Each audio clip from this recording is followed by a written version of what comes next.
Looking back now, it's almost laughable how those little things shifted in ways I didn't want to see at first. Emily and I thought we were rock solid, at least that's what I'd always believed. We'd been together for so many years, and despite the usual ups and downs, I figured we were both in this for the long haul. But then, right around the beginning of last year, things began to feel off. It all started when Emily reconnected with Adam, an old buddy from high school. I wasn't worried about it initially. I mean, we all have old friends we keep in touch with from time to time. Emily would casually mention him here and there, saying things like, "Oh, Adam shared this funny story," or, "Adam reminded me of that time back in high school." They were just reminiscing about the past, so I didn't think twice. Honestly, I thought it was harmless. But, as time passed, that innocent nostalgia started creeping in more and more, and it wasn't long before it felt like Adam was everywhere in our lives. Emily was glued to her phone, laughing at her screen like a teenager. She'd flash me this practiced look, the kind that says, "Don't worry about it, I'm just chatting." Every time I asked what was so funny, she'd shrug me off with a nothing, or, "Oh, just Adam being Adam." I was used to Emily sharing every little detail with me, but now it was as if she had this little secret she wasn't willing to let me in on. And what bothered me most was that she didn't seem to care that I noticed. Then her appearance started to shift. Emily had always been beautiful to me just as she was, but now, she was putting on makeup like she hadn't in years. She'd linger in front of the mirror, getting ready as though she was headed out on a date. Once, I asked, "Who are you getting all dolled up for?" She laughed it off, saying, "Can't a woman feel good about herself?" But then, she began buying new clothes, bold, tight-fitting, not at all her usual style. I felt like if I dared to say anything, I'd look like some jealous fool, so I just kept quiet, even though it was eating me alive. After a few weeks of this strange new behavior, I wondered if maybe I was making a big deal out of nothing. I thought a night out with friends might do us some good, help us reconnect. We went out with Jessica, one of Emily's old friends, along with a couple of my buddies, Brian and David. We grabbed a table, ordered some drinks, and tried to pretend everything was normal. Jessica noticed Emily's new look right away, raising her eyebrows and teasing, "Well, someone looks ready to get back on the dating scene." Emily laughed, clearly eating up the attention, and I caught this little spark in her eye. Brian and David shot each other looks, and I could feel them watching me, like they were silently asking if I knew what was really going on. I laughed along, trying to ignore the knot twisting in my stomach. Out of nowhere, Emily's phone pinged, and she was on it instantly, twisting her body away from us as she laughed and typed back. I didn't even need to ask who she was messaging. I already knew. Later that night, back home, I finally brought it up. "So, what's going on with you and Adam? Seems like you two are talking a lot." She barely looked at me and shrugged. "We're just catching up. Is that a problem?" she asked, like I was the one being unreasonable. Frustration was building up inside, but I kept calm. "It's not a problem, Emily. I just don't get why you're so distant lately." She rolled her eyes, muttered something about me being paranoid, and brushed right past me to the bedroom. I just stood there in the hallway, feeling like I'd missed some turnoff on a road that was supposed to take us somewhere good. The days went by, and I tried to push all those thoughts out of my head, but I felt like I was watching our life slip through my hands. One night, while I was watching TV in the living room, she suddenly announced she was going out for coffee. I practically choked. It was almost 10 p.m., and she needed coffee? I asked if she was meeting anyone, and she gave me this cold, detached look. "Why do you care? I'll be back soon." Turns out she'd gone to meet Adam. She told me later it was just coffee, just talking about old memories. She made it sound innocent, but every time she came home from seeing him, she had this stupid grin plastered on her face, looking like she just walked out of one of those romance novels she used to devour. Then came the night I overheard her talking to him on the phone. She didn't know I was awake. She thought I was asleep, but something had woken me up, and I saw her slipping out of bed with her phone. I followed her quietly, standing just outside the door. Her voice was soft, almost dreamy. She giggled, whispering things I couldn't quite make out, but I knew then and there that whatever they had wasn't just some old friends reconnecting.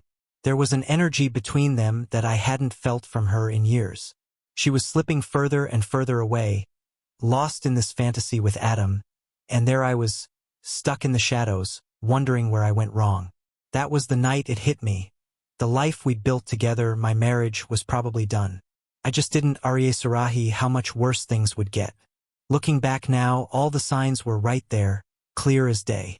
But when you're standing in the thick of it, convincing yourself that the woman you love would never betray you, it's so easy to ignore what's right in front of you.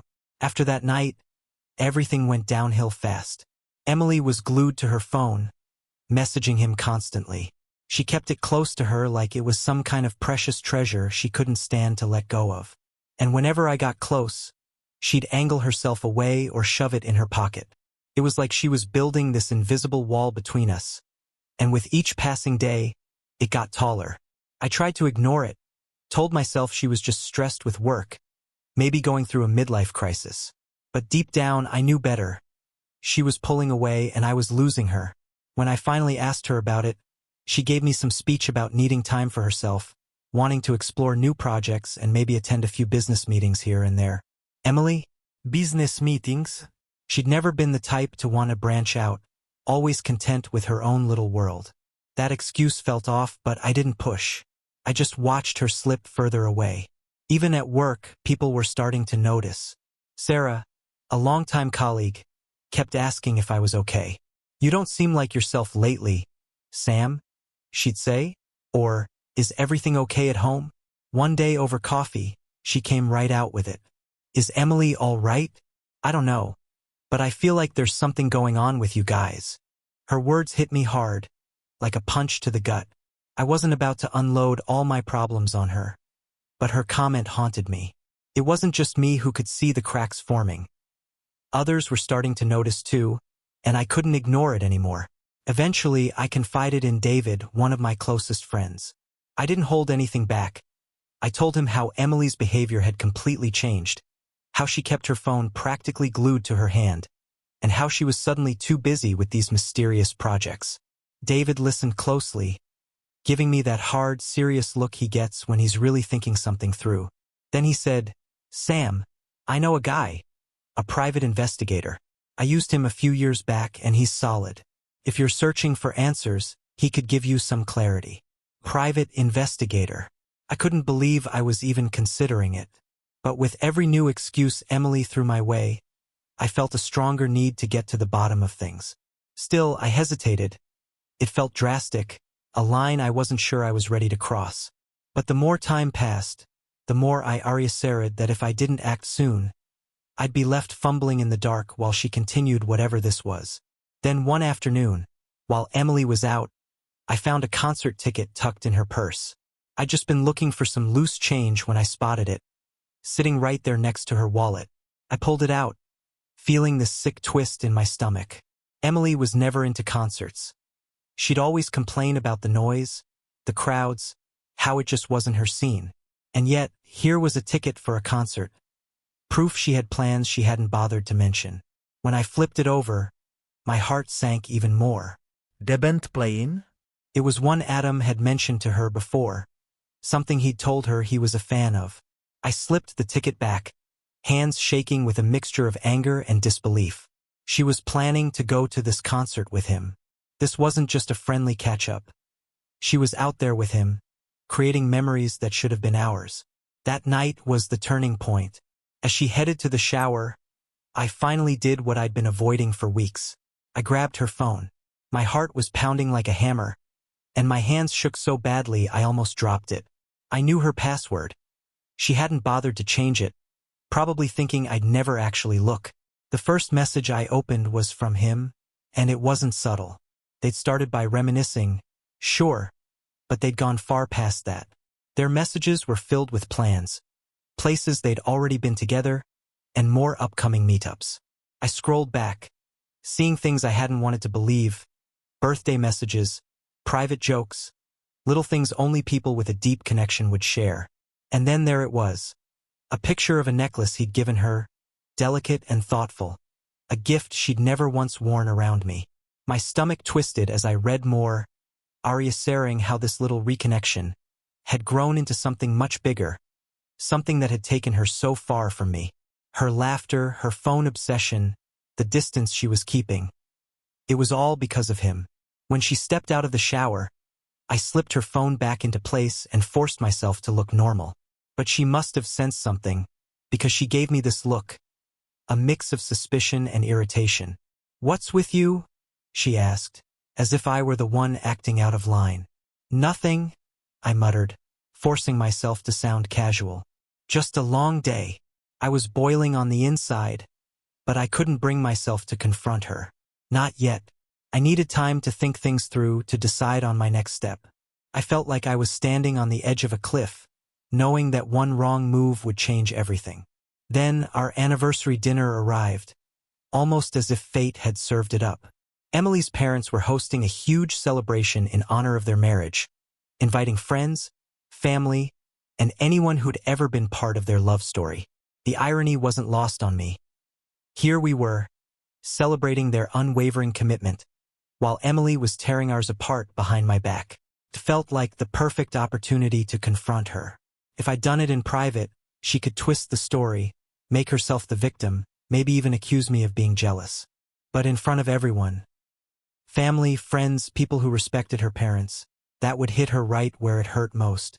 I gathered all the proof I'd found, screenshots of their messages, photos of them together, the concert ticket, the necklace. I saved it all on my phone, prepared to show the truth to anyone who wanted to see it. On the night of the celebration, I put on my game face. We drove over in silence, Emily lost in her own world, probably oblivious to the storm about to hit. Her parents welcomed us with hugs and smiles, completely unaware. The house was packed. Cousins, aunts, uncles, family, friends, all chatting around the buffet, laughing, pouring drinks.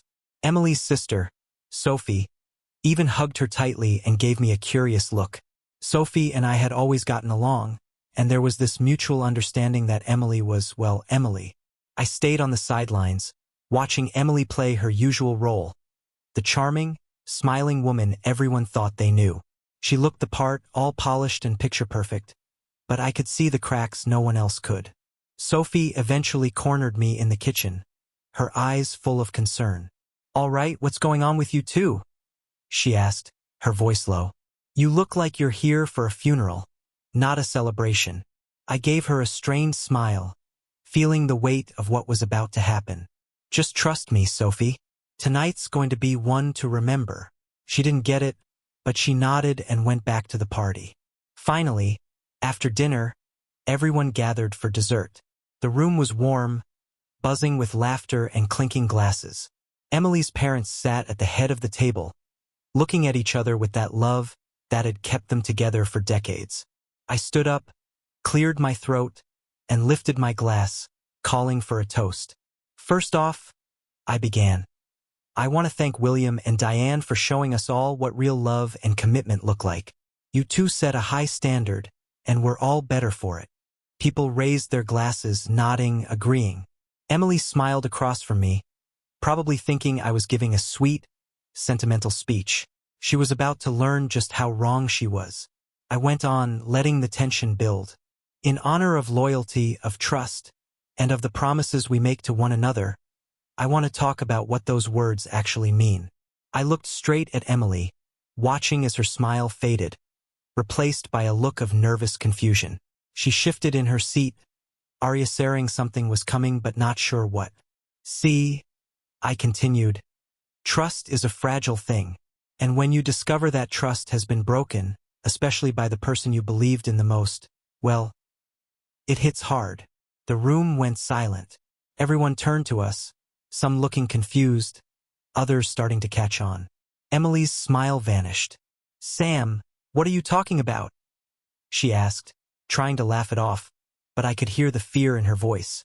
Without a word, I pulled out my phone, unlocked it, and held it up. "I think everyone deserves to know who you really are, Emily." I opened her messages with Adam, scrolling through them so everyone could see the truth.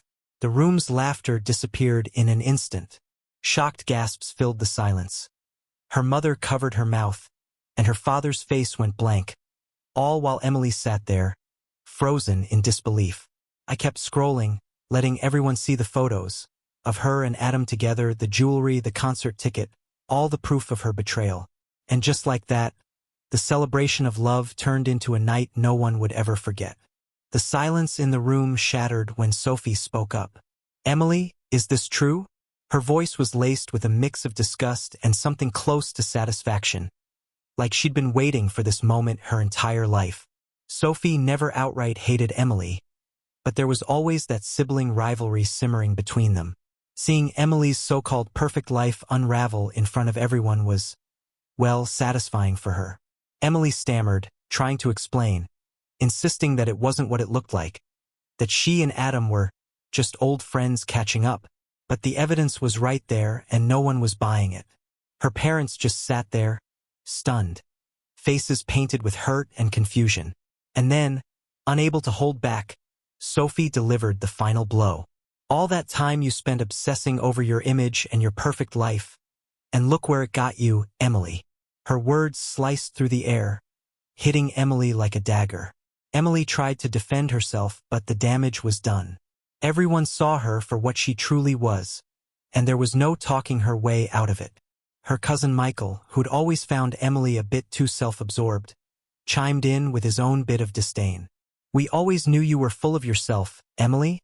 But this? With a married man? Your parents must be so proud." I watched Emily sink deeper into her chair, visibly crumbling under the weight of everyone's stares. She looked like she wanted to disappear, but there was nowhere left to hide. Finally, unable to take any more, she stood up and stormed out, slamming the door behind her. I didn't follow.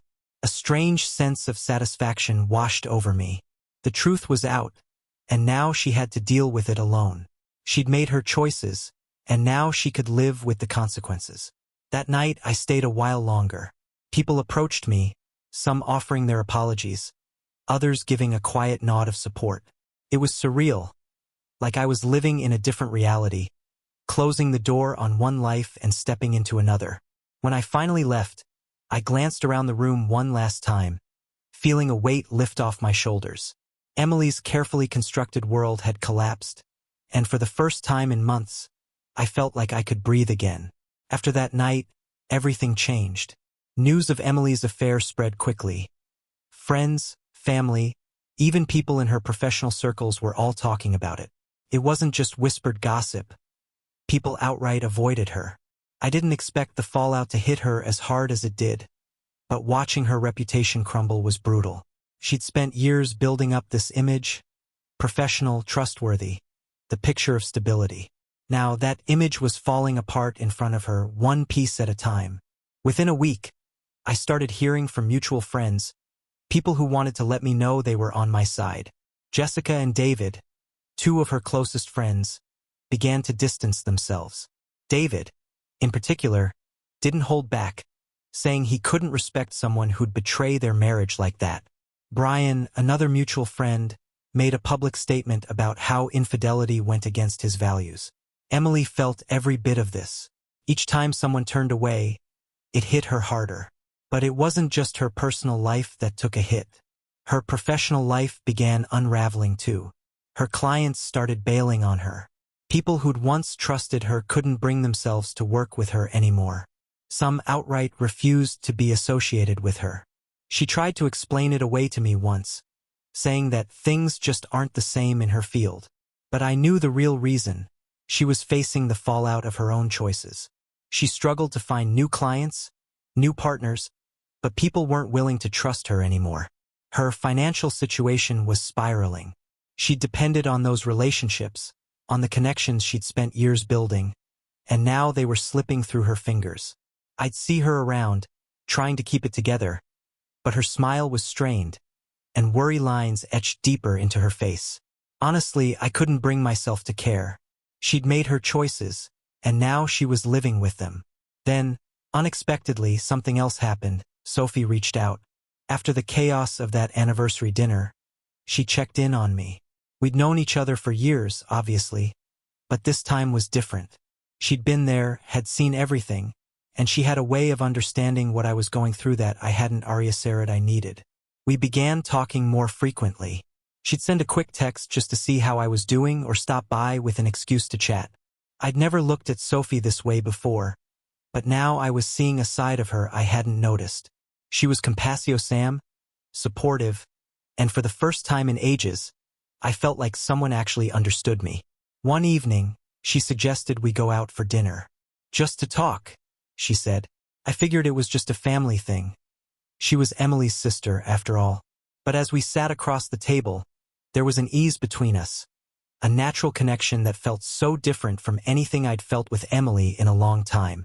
Over dinner, I vented about everything, the humiliation, the anger, the hollow feeling Emily had left behind.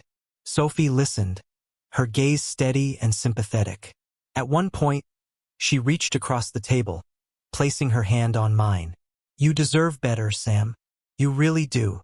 There was a warmth in her words that felt real, and I realized then just how much I'd been missing that kind of sincerity. After that, we started meeting up more often. I didn't plan on anything happening, but I couldn't deny how I felt when I was with her. She made me feel seen, respected, valued, things I hadn't felt with Emily in years. We tried to keep it strictly as friends, but there was an inevitability about it. One evening, after another dinner and a few too many glasses of wine, we crossed a line. It wasn't about revenge, though I'd be lying if I said that thought didn't cross my mind. It was genuine and it felt right. Of course, people noticed. Word got back to the family, and all hell broke loose. Emily and Sophie's parents didn't take it well. Her mom cornered Sophie at a family gathering, hissing accusations about how she'd betrayed her sister and destroyed the family bond. Sophie tried to defend herself, saying Emily was the one who broke things first, that she was only there to help me through it. But their mother wouldn't listen. To her, Sophie's actions were unforgivable. Naturally, this only deepened the rift between Emily and the family. Their cousin Michael, who'd already been disgusted with Emily, actually sided with Sophie, arguing that Emily had brought this all upon herself. Sophie and I became the center of a family scandal. People gossiped, support for Emily waned even more, and ironically, the very person who had tried to tear our marriage apart had now caused a fracture within her own family. At first, I questioned myself, wondered if I was acting out of spite or impulse. But the more I thought about it, the more I realized that Sophie wasn't just a rebound. She was someone I genuinely connected with, someone who understood the pain I'd gone through and wanted to help me piece myself back together. Being with her stopped feeling like some reactionary move and started feeling like a choice. Meanwhile, Emily was left to deal with the fallout on her own. She tried reaching out to old friends, trying to spin the story to make herself look like the victim. But nobody bought it. They'd seen the proof, heard the truth, and they weren't going to forget anytime soon. After Emily's public humiliation, it was time to face the inevitable divorce. I wanted to close this chapter and wasn't about to let her walk away with more than she deserved. Luckily, I had Ethan. We'd known each other for years, and if there was one thing I could count on with him, it was that he was relentless. Ethan wasn't just a good lawyer. He was the guy you called when you needed someone who'd tear through the opposition with a grin on his face. If anyone could get me a clean break, it was him. We met up for drinks and I laid everything out, from the messages with Adam to the scene at the anniversary dinner. Ethan didn't flinch, just nodded and jotted down notes. When I finished, he leaned back and said, "Sam, we've got her. She's left a trail a mile long. With this, we can make sure she walks away with as little as possible." Ethan had a clear plan. We'd present her affair as a serious breach of marriage, arguing that she'd forfeited any claim to our assets. He knew the ins and outs of how we could protect my business from her, too. Listening to him, I felt for the first time that I was actually going to get some justice. Emily, on the other hand, wasn't going to go down without a fight.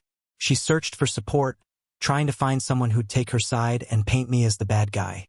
But after everything that had happened, most of her friends had distanced themselves. Eventually, she turned to her younger sister, Chloe. They'd always been close, and it seemed family loyalty ran deep. Chloe encouraged Emily to find a lawyer who'd go after my assets with everything they had. When I heard about it, I almost respected her persistence. But I knew that Emily and Chloe were no match for Ethan. Every argument they tried to throw our way, Ethan countered with solid evidence. He presented the messages, the photos, and detailed each secret meeting Emily had with Adam. Her lawyer tried to paint me as some bitter ex out for revenge, but Ethan dismantled those arguments at every turn. In court, Emily's case unraveled bit by bit, and there was nothing they could do to salvage it. The final ruling left Emily with almost nothing. She lost her claim to the bulk of our assets, the car, the house, and any investments we'd made together. The business was mine, completely, with no future obligations to her. Just as Ethan predicted, the judge viewed her infidelity as a significant breach, and Emily was left with little to show. I watched her as the judge gave the final ruling. There was a look of panic in her eyes as she reasserted she was in freefall and that no one was there to catch her. Reality hit her fast. She had to leave our home, sell her belongings to stay afloat, and move into cheaper accommodations. Her reputation had already been shredded by the scandal, and with clients dropping her left and right, her finances weren't looking great. She tried to explain it away to me, saying, "Things just aren't the same in my field." But we both knew the reason was clear. She struggled to find new clients, tried to hold on to what she could, but people weren't willing to trust her anymore. In her desperation, she even turned to Adam, hoping he'd be her support. The irony of it all wasn't lost on me. The man she'd wrecked our marriage for was now her last hope. But, as it turned out, he wanted nothing to do with her. When she asked him for help, he told her, "I didn't sign up for this mess." And just like that, he cut her off, leaving her to face the consequences alone. I almost felt sorry for her, almost. She'd thrown away everything we had for him, and now he was gone too. With no friends left, her lover out of the picture, and her family's patience running thin, Emily was alone. Chloe stuck around longer than most, but even she started pulling back, focused on her own life. Now and then, I'd hear from mutual friends about Emily's struggles, how she was barely getting by, clinging to whatever dignity she had left. But for me, the divorce was the final closure. The chaos Emily created was now her burden, and I walked away with a sense of freedom. It wasn't just about winning in court, it was about finally letting go. She was left with her own choices, and I was able to move forward. After the divorce, I felt a weight lift. I threw myself into work, focusing on my business. Without the constant stress of a failing marriage, things started to come together. Projects I'd put off, clients I hadn't had time for. All of it became my priority, and the business began to grow. I started going to networking events and reconnecting with other entrepreneurs. At one of these events, I met Layla. She had this energy, confident, sharp, like she knew exactly what she wanted. We started talking business, bouncing around ideas, and soon we were discussing partnerships. Her ambition was refreshing, and I could see she wasn't one to get caught up in pointless drama. Working with her was a breath of fresh air. Meanwhile, my relationship with Sophie started to fizzle out. What we'd had felt real, but over time, I reasserted it was mostly about coping with the wreckage Emily left behind. There was comfort in that shared pain, but as the months passed, it became clear that our relationship had served its purpose. We parted on good terms, deciding to stay friends. Sophie got what she needed too, maybe a sense of closure after years of feeling overshadowed by Emily. We both knew it was time to move on. With the divorce financiated and my life moving forward, I reconnected with old friends. Jessica invited me out a few times, and Brian and David were there too, reminding me of the life I'd let slip. Slowly, I started feeling open to the idea of meeting someone new. That's when Layla and I started spending more time together outside of work. She was different, confident, intelligent, and incredibly real. One night after a business dinner, we ended up talking for hours, sharing stories, laughing, and somehow, the night turned into something more. What started as a professional connection began to grow into something deeper, something I hadn't expected but welcomed. Meanwhile, Emily's life kept spiraling. Without a steady income or the support she once relied on, she was forced into cheaper housing, taking on whatever jobs she could to keep going. She tried to rebuild, but her reputation was shot. People remembered the scandal, and no one was eager to forget. Former friends had moved on, clients didn't want to be associated with her, and she was left picking up the pieces on her own. Chloe still checked in on her occasionally, but even she was stepping back, focusing on her own career and keeping her distance. Emily was left with nothing but regret. She'd made her choices, and now she was stuck with them. There was a certain satisfaction in knowing she was finally dealing with the reality she tried so hard to ignore by tearing apart our marriage. For me, life took on a new rhythm. My partnership with Layla was thriving, and the business was growing faster than I could have hoped, giving me stability and purpose again. Layla and I grew closer, and with her, I felt the respect and partnership I hadn't felt in years. She was someone who valued me and shared my goals without any hidden motives. Reflecting on it all, I said I'd grown stronger through it. Emily's betrayal had been painful, but it forced me to confront what I wanted and what I truly deserved.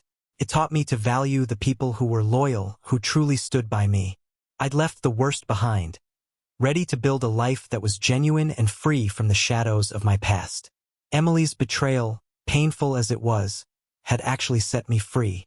It pushed me to start over, to surround myself with people who genuinely cared, and to move forward with a future I was excited to embrace.